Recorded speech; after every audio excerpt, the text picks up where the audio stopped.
Stay out of the way, older lady, and just celebrate Christmas there. It seems that after being invited to spend Christmas vacation together, Margaret has been kicked out of the house. First things first, I need to tell Jeffrey about Margaret's true nature. Somehow I'll expose Margaret's facade.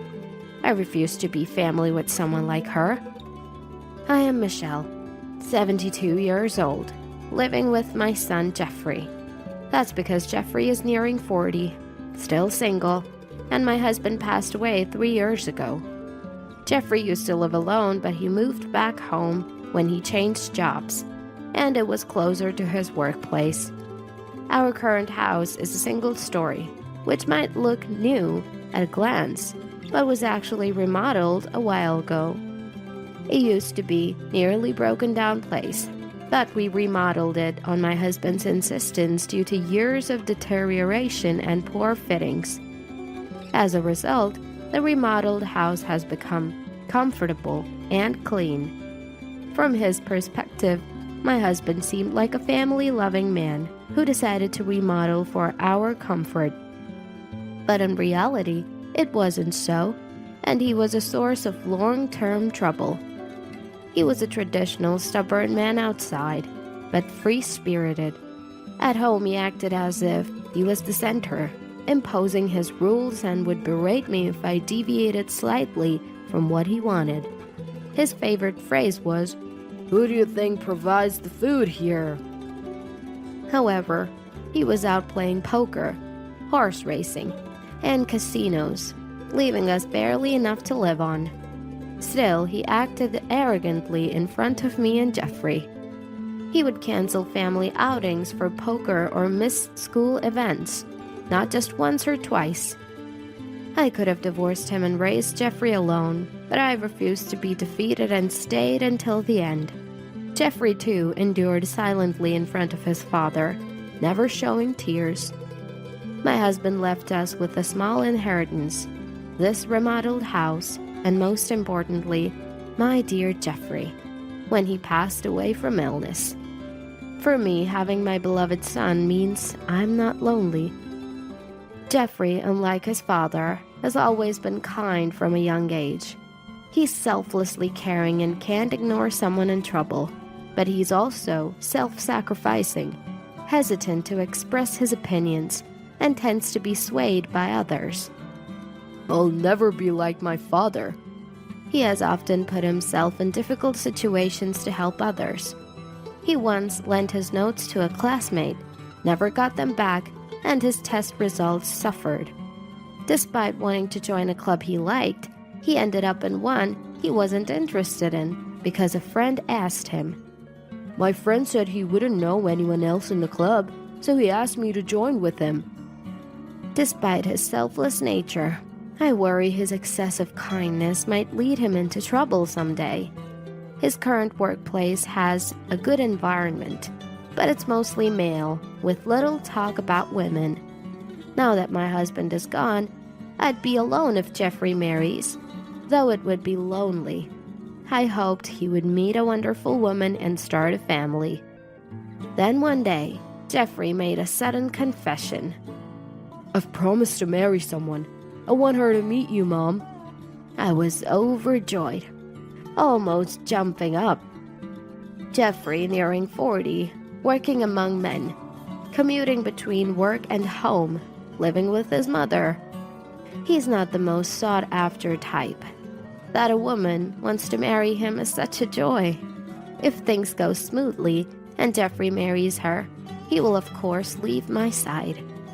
It would be a lie to say I wouldn't feel lonely, but as a mother wishing for Jeffrey's happiness, I couldn't be happier.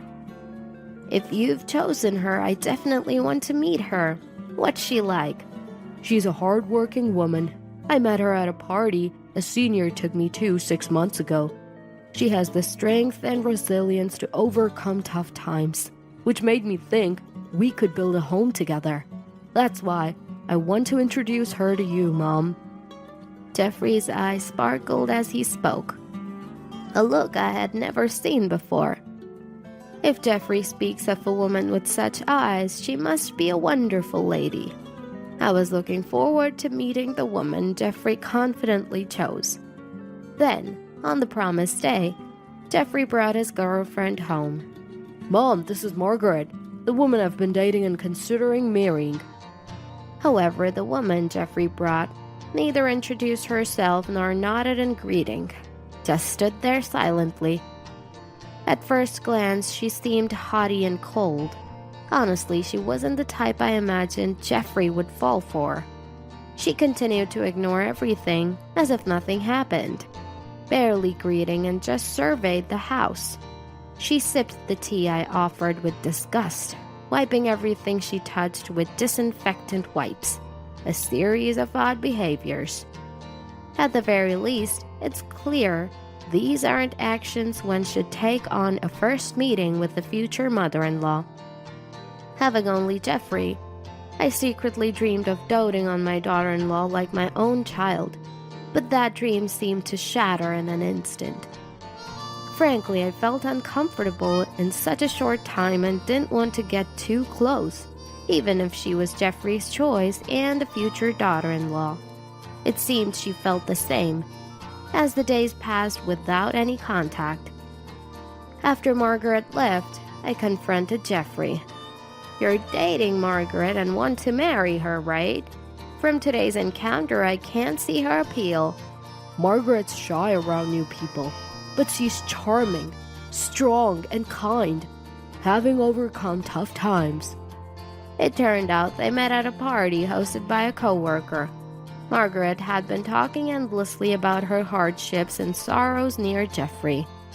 Normally, such pity stories at a party would be unbearable, but Jeffrey felt sorry for her and wanted to save her. Their relationship started with this resolve to make Margaret happy. Whatever the beginning, I thought it was typical Jeffrey. But when it comes to dating and marriage, it is not a simple matter. However, considering today's behavior and how they met, she seemed like a complicated person. In a relationship, she might appear cute, but I had a feeling it would be difficult if they lived together. One day, Jeffrey suddenly said he was moving out, probably because of Margaret. Thinking about living with that woman I met briefly, I watched Jeffrey with mixed feelings. Then, Jeffrey murmured quietly, I didn't expect Margaret to go ahead with it at this time. We talked about deciding on a date and making a commitment as a couple. What do you mean, go ahead with? You don't mean... The marriage application. She submitted it alone just before noon today. It seemed unreal, but apparently Margaret couldn't wait and submitted the marriage application by herself, binding them as a couple without Jeffrey knowing. Considering the first impression, the stories from Jeffrey, and this unilateral action, I felt nothing but anxiety. I'm worried. Are you sure it's okay? It's fine. Margaret is a kind woman. Oh, I got a message from Margaret. She wants you to choose your wedding gift from these options. When I checked items Margaret had sent, they were all worth several $1,000s. Even for my son's wedding, that's not an amount I can easily afford. Margaret's actions, showing such rudeness upon meeting, submitting a marriage application without Jeffrey's knowledge to become a couple, and then demanding ultra-expensive home appliances, were simply too audacious. It was surprising that Jeffrey chose someone like her as a life partner, but to celebrate his new beginning, I decided to give them a state-of-the-art, high-performance air conditioner. Margaret wants this air conditioner, so I guess this will be my wedding gift to you too, alright? Mom, thank you. I appreciate you listening to Margaret's request. It wasn't cheap for me either, but I splurged for the sake of Jeffrey and his beloved new life. Even after installing the air conditioner Margaret wanted, I received neither thanks nor any contact from her. Is this how people are nowadays? Time passed without any particular communication from Jeffrey or Margaret. They were living in an apartment in the next town, less than an hour's drive from my house, but I heard nothing from them. It's not too far for a visit, but they must be busy with work and their newlywed life, I thought, so I refrained from contacting them. However, a situation arose where I had to reach out. My brother, Jeffrey's uncle, had passed away. He was an uncle to Jeffrey, too, who had loved him when he was a little boy, although he was in contact with him less frequently now. Jeffrey was fond of him as a child and wanted him to attend the funeral, even if he couldn't make it to the wake. Having not spoken for a while, I wanted to hear his voice and called, but no matter how many times I called Jeffrey's mobile, it wouldn't connect. Even worse, when I tried the next day, I got a message saying the call couldn't be connected. It seemed like I was blocked. The kind Jeffrey who always stayed in touch over small matters blocking me? Hard to believe. But with no way to contact him and the funeral not waiting, it proceeded without the Jeffrey couple. Half a year later, Margaret suddenly contacted me. Michelle might be lonely this summer, and Jeffrey has a middle school reunion around the end of the year, so he wants to let loose. Can we spend Christmas vacation at your place? She brought up spending Christmas at my house without mentioning the wedding gift or the blocked calls during the funeral. To her, maybe those incidents weren't a big deal. It seemed Margaret didn't even consider the possibility of me refusing. Despite my reservations about spending time under the same roof as Margaret, I agreed, hoping to see Jeffrey after so long. Sure, that's fine. I look forward to seeing you both. It's been a while. Then at Christmas, they visited my house. There was a slight discomfort with them around. They were always together. Not in a lovey-dovey or happy way, just together. Margaret followed Jeffrey even to the bathroom or when he needed to fetch something. At first I thought she had business in the same direction, but it seemed not. It might sound harsh, but Margaret's gaze and movements suggested she was monitoring Jeffrey, ensuring he didn't do anything unusual. I was shocked when I caught a glimpse of Jeffrey's face as I stood up to serve tea. Jeffrey was looking down, avoiding eye contact with Margaret. I struggled to understand why they were in such a situation, but the reason for their behavior would become clear later. In the evening, Jeffrey left for his middle school reunion. Feeling awkward alone with Margaret, I stood up to clean. As usual, I started vacuuming, but suddenly the vacuum cleaner stopped. Why? It was working fine yesterday. At that moment, with a loud bang and a strong impact, I found myself knocked over. In the moment, I couldn't grasp what was happening, but I was kicked out into the garden along with the vacuum cleaner. Luckily, I was wearing thick socks, but with the snow outside, I'd freeze if I stayed there. Who would do this? A suspicious person? A burglar? As I tried to get up, I saw it was Margaret who had thrown out the vacuum cleaner and me. Older lady celebrating Christmas out here suits you. What? Wait, Margaret, do you realize what you're doing? Shut up, older lady. I'm looking forward to the times while he's gone. It'll be a great night without you in the way, so don't interfere. Saying that, Margaret started making a phone call to someone. Apparently a man, judging by the name she called. Her flirting voice and the way she spoke suggested she was planning to meet a lover in this house. Indeed, the house was newly remodeled and minimalistic, thanks to me. But who would think to use their mother-in-law's house where their husband grew up to cheat? Margaret, it seemed, was the type to kick out her mother-in-law and bring her lover over, taking advantage of Jeffrey's absence. Margaret is the kind of person who would take advantage of her husband going to a reunion and kick me, her mother-in-law, out of the way because I was in the way and kick me into the snowy yard. Well, I had a plan too. I put on an old pair of shoes and a jacket from the shed and decided to fight back. Firstly, I doubted Jeffrey knew about the affair. Even Jeffrey, who is kindness personified, would surely react if he knew his beloved wife was cheating on him.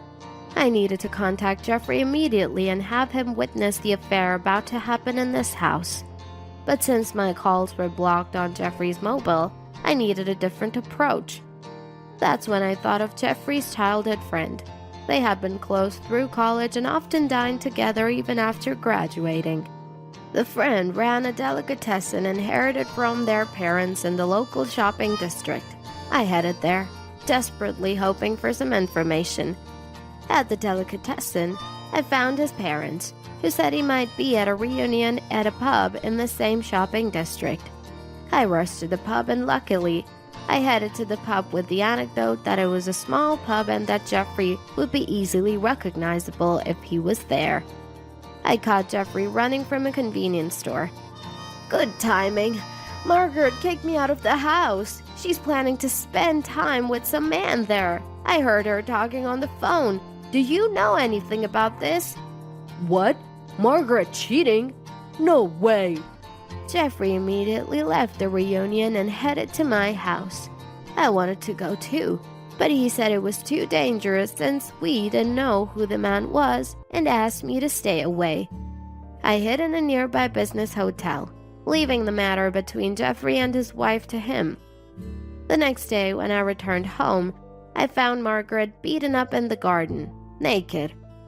Older lady, don't you care to help your daughter-in-law? I can't even get into the house. How did you raise your son? I couldn't believe the gentle Jeffrey would beat his wife to such an extent and leave her in the garden. Entering the house, I found Jeffrey drinking coffee. Margaret is naked in the garden.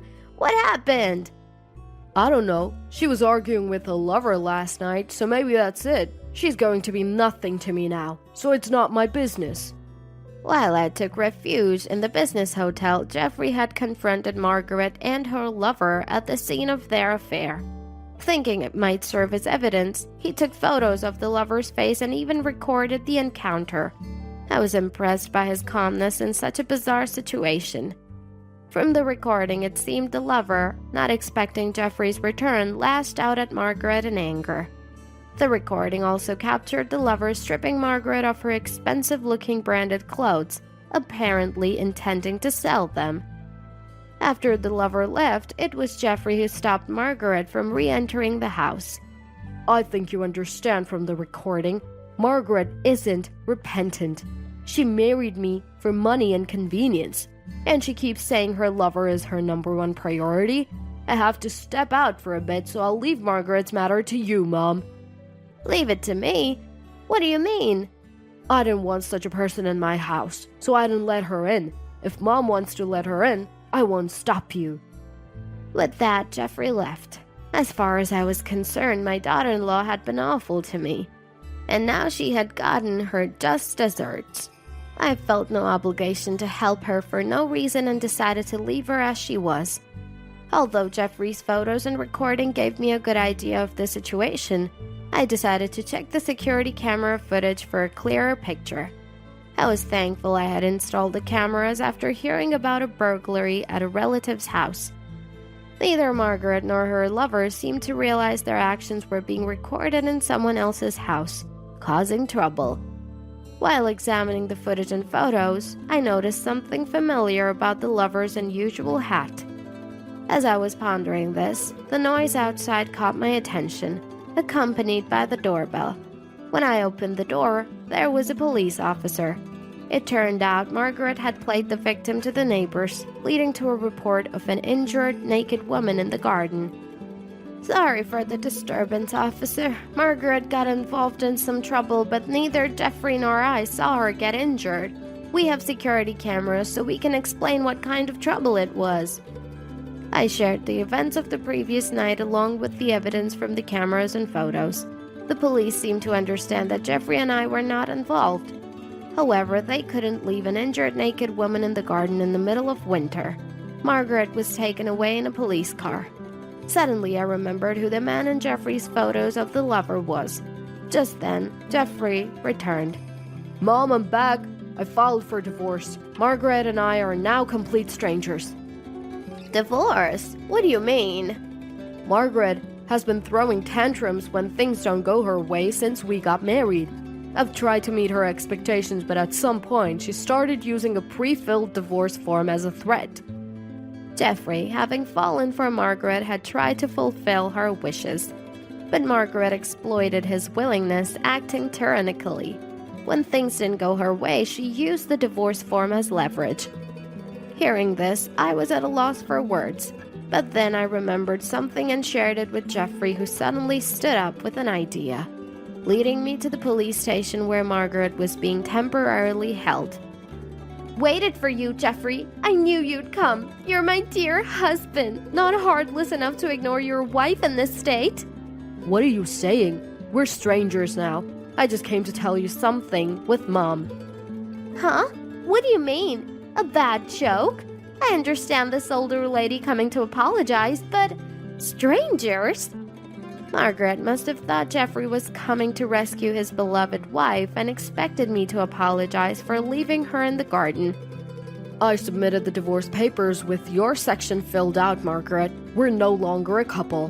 What? What are you doing, Jeffrey? Remember when you submitted the marriage application without permission? It's too convenient that it's okay when you do it to others, but not when it's done to you, right? Margaret was speechless at Jeffrey's logical argument, but I had to say something too. The man you brought home, he's a business owner, right? Yes, he's a young, talented owner of a beauty salon. He proposed with a bouquet of roses last week, saying he'd make me a CEO's wife. That man's actually an unemployed freeloader who caused trouble at a restaurant, leading to his unemployment.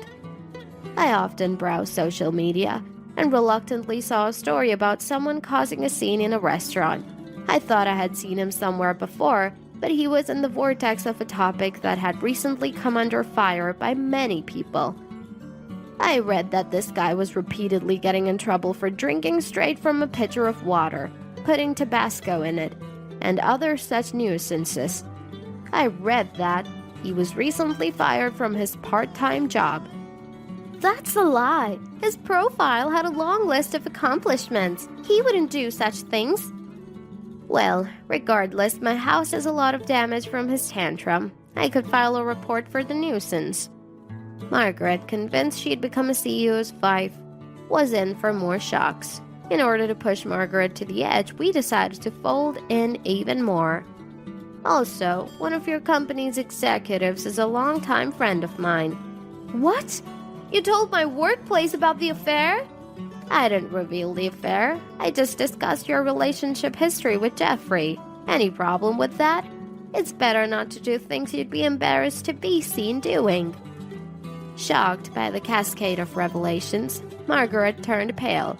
Leaving her behind, I exited the police station.